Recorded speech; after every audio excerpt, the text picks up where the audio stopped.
Hey, good afternoon, everybody. It's Dave coming to you from the backyard here in southern Maryland.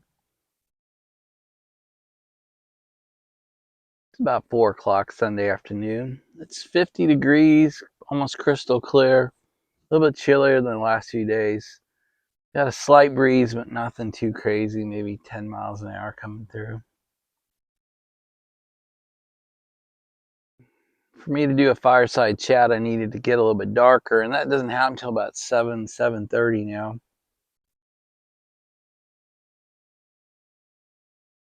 Anne Marie will be coming home from the farm about then, so I thought I'd go ahead and do this as a backyard chat again and not wait until 7 or 8 o'clock. If I wait till then, there's a good chance it might not happen. So, because when Emery gets home from the farm, she'll want to cook dinner and have dinner together, and then have a fire inside in the fireplace, and the whole concept of going back outside to a fireside chat would probably die. So that's why we're doing it in this format again. So today I'm smoking pretty much one of my all-time favorites. So this is an Olmec, and it's a Maduro. It's a double Corona Maduro. They're not. These are pretty budget friendly. They're not horribly expensive, and they're not really hard to find right now. So I can recommend this. This is not as smooth as the Serie V Milanio yesterday, but really tasty. Kind of another medium, kind of right down the middle. It's not bold. It's not mild. It's not in your face. It's just a nice, good tasting cigar. But it is not as smooth as the Milanio yesterday. So, but these Olmecs truly are kind of top of my list. These are a daily go-to for me here and out in Wyoming. Dave in Wyoming is the one who introduced me to Olmecs. Here comes Finn. Everyone's clustered around me today. Everyone just wants to sit close. So there's Finn, there's Echo, there's Sasha. Even Chance is staying close. Well, just right here, right up against me in the chair. Guess I just want to be social today.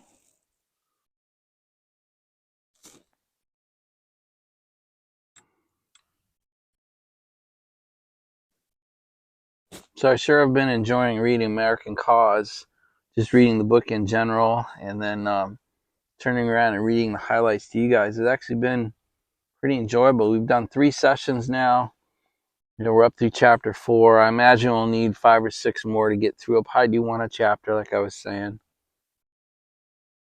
Trying to keep it into about 15 minutes and not read you the whole thing, but just read you highlights.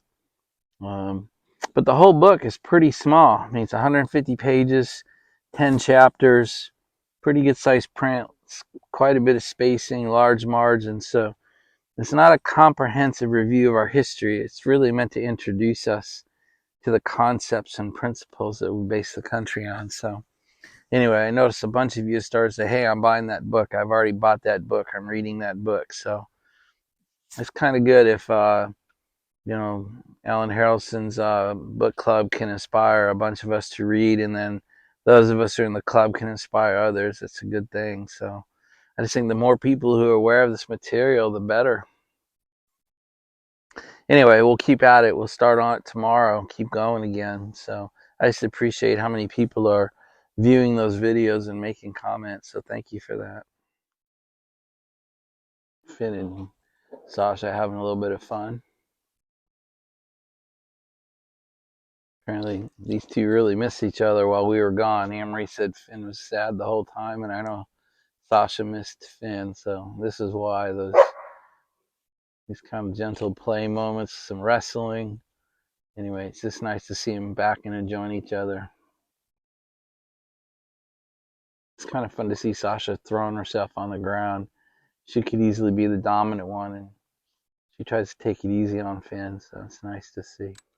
I'm sure you that's how well these things are made. Holds the ash really well. Now it'll fall off now that I've said it, but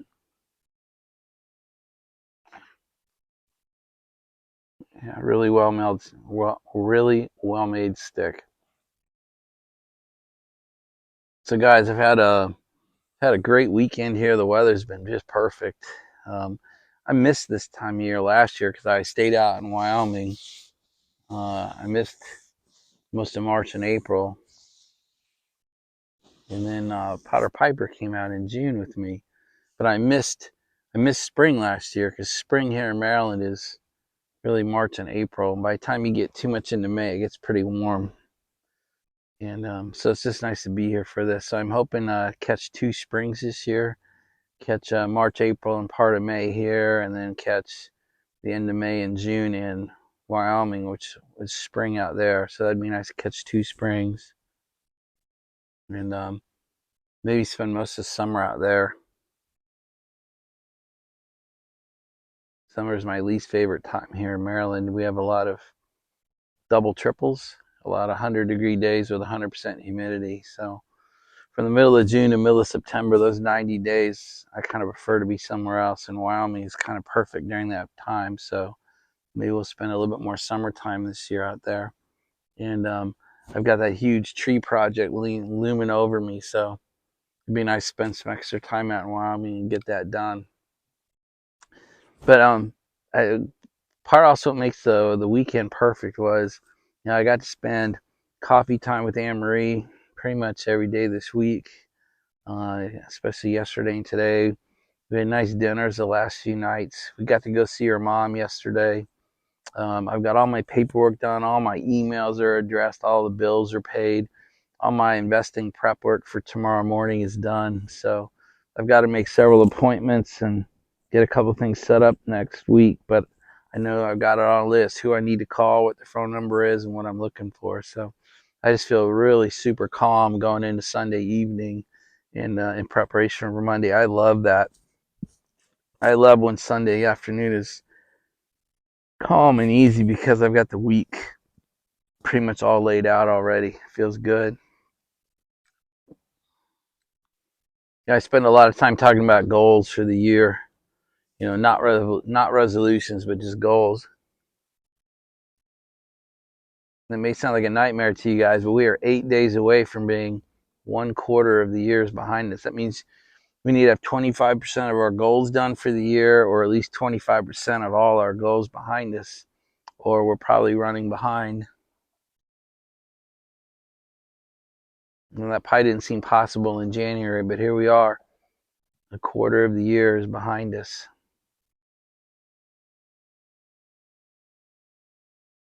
And for a lot of us, we're heading into the busy time of year. If you have school-aged kids, all the sports programs pick up now. All the spring sports start, and then the summer sports pick up right after that.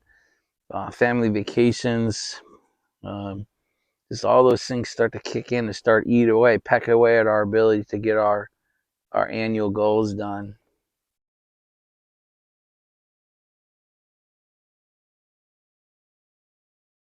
I feel pretty good about mine. My dogs are tearing around having fun over here. I feel pretty good about them as we head in. I'll do a formal review on the end of March or beginning of April and let you know. But I feel pretty good. My shower project actually took a huge step forward. The guy actually showed up last Sunday and got all the prep work done. All the backboard is done. We're ready for the tile install. It's a huge step. Took him 9 weeks, but we got it done. So I appreciate him doing that. There's another one moving forward. So anyway, just things are really good, and I feel really good with where I am on my goals, and that just feels nice to have a list and work off of it. So part of the reason I harp on goals so much on this channel is for those of us that feel that nagging inside that there should be more to life, or there's more to achieve yet, or more to accomplish. The thing I'm trying to prevent is for us to turn 40 years old, 50 years old, 60 years old and realize, I'm not achieving, and I still feel that unfulfilled nagging feeling. And but if you're not there, if you feel fulfilled and happy and content, I'm not talking to you. But if you feel that nagging, burning sensation inside you that there should be more, or that you want more, the thing I'm trying to prevent then is living the same year over and over, 3 years, 5 years, 10 years in a row. So you don't really have 10 years of experience. You have 1 year of experience, experienced 5 or 10 times. That's what I'm trying to prevent. And really the only way, or at least the best way I've found to prevent living that same year over and over, is to sit down and put goals in place for this year with some basic timelines in priority order, so that you know you're moving your life forward at least even a step or two. It doesn't have to be monumental change. It doesn't have to be revolutionary change. In fact, I don't strive for revolutionary change in any aspect of my life. I strive, and maybe it's small-mindedness, I admit it, maybe it's small thinking, but I strive for evolutionary change. I like staircase approaches to change. I like staircase approaches, small goals building into large goals, small momentum buildups into large momentum buildups. I just like that. But anyway, that's why I harp on goals so much. And we're coming up on Q1 being done. I mean, these, sometimes it's stunning, right? You wake up and you go, how the hell did we get 25% of the way through the year? Q1 is behind us in 8 days. You don't want that kind of surprise. You don't want to look at your goals and go, I really haven't attacked any of them, or I haven't really put any real effort at any of them, or worse, I've made no appreciable progress towards any of my goals, and we're a quarter of the way through the year. That's what we want to try to prevent. Anyway, that's why I keep harping on it. So something I'm excited about coming up this week is this coming Saturday is my CEO school, my physical, where I have my 4 regulars come in. We sit in the paddock amongst the cars in the man cave and spend about 6 hours together. We try to do that once a month. Kind of high pressure for all of us. I have to be on my game and ready. They have to have their financial plans updated, their financial goals updated. They have to update what they accomplished on their action items from last month to this month. And be ready to talk about what are the actions for next month, and if we're missing goals, what changes do we need to make? So it's a great day. It's a little taxing on them. I know it's pressure. It's a little bit of a pressure cooker, but it's pretty fun. I'm excited. It keeps me sharp. So that's this Saturday. So we did the last one by video, by telecon, and it worked really good. But this one's face to face. So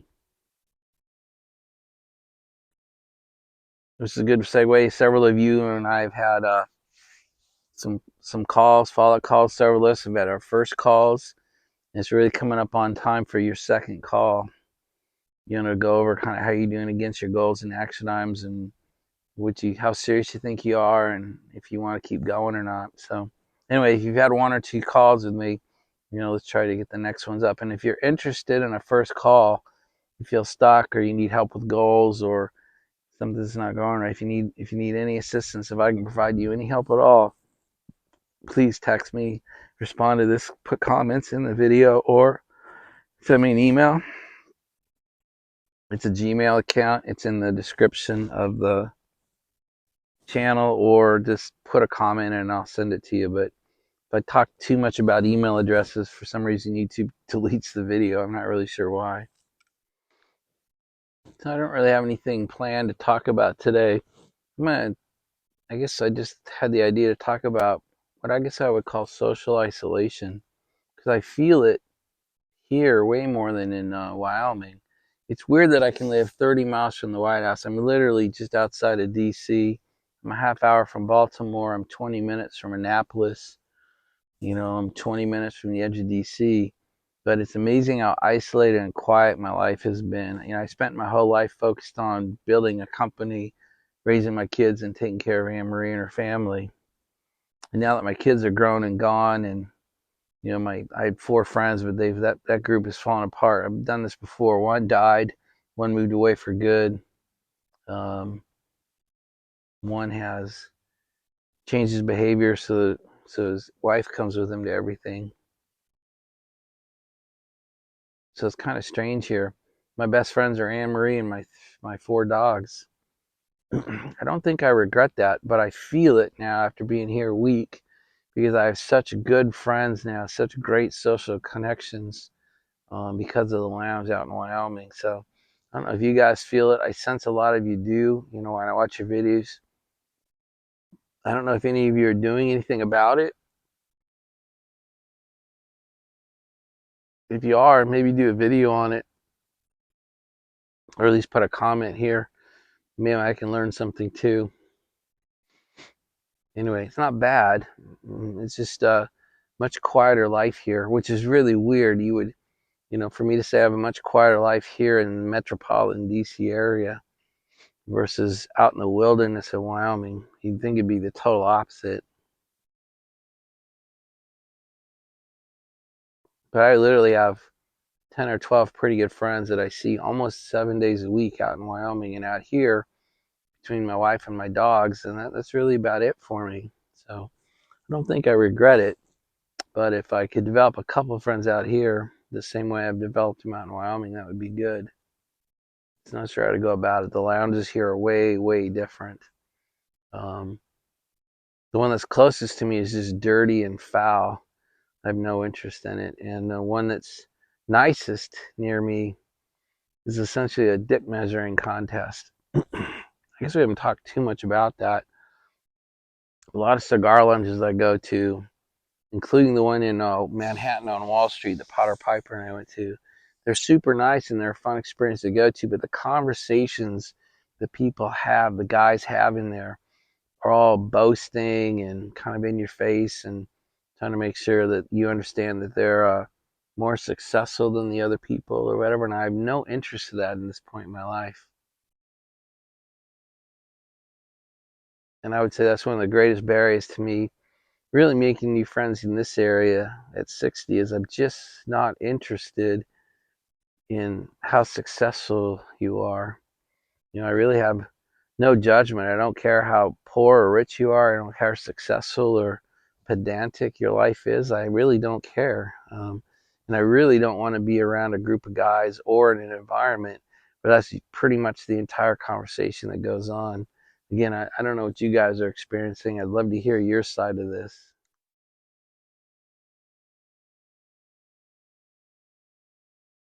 So I'm kind of down to the nub. It's a fine cigar. Wow, this one did not let me down in any way. The retrohale on it is truly amazing. It's shocking to me on a cigar in particular that most of the flavors on the retrohale, I've experienced on some of that with pipe tobacco, but I really experience it with these darker Maduro black, Cohiba black, Pardix black, the Melanio yesterday, and even the Olmec. The retrohale is where most of the flavor really is.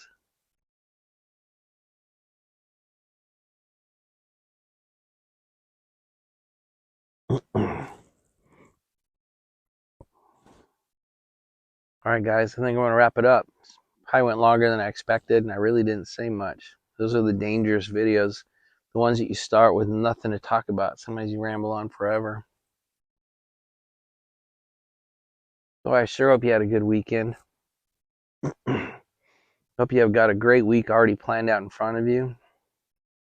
Remember, watch your goals, keep a to-do list, manage your life with a calendar, eat meat and move. Right, just walk. I was a pretty serious athlete for about 20 years of my life. And for me to realize now that just going for a 5 mile walk every day, just take the dog, go to a park, bring the wife, whatever, just a 5 mile walk a day does changes your body completely. So if you're struggling with weight, take that hour a day, go for a walk, eat meat, cut out the sugar, cut out the carbs. I hope life is good for you because it really is. It's nice and quiet. Quiet. I enjoy quiet. Hopefully, it doesn't come across as complaining about it. That's really it, you guys. We'll go and wrap it up there. So I'll just ask, may God bless your lives and those lives that are around you. May God turn his ear to your prayer. May God make his face shine upon you. May he bless your lives as he continues to bless mine. Talk to you tomorrow on Monday, you guys. Bye now.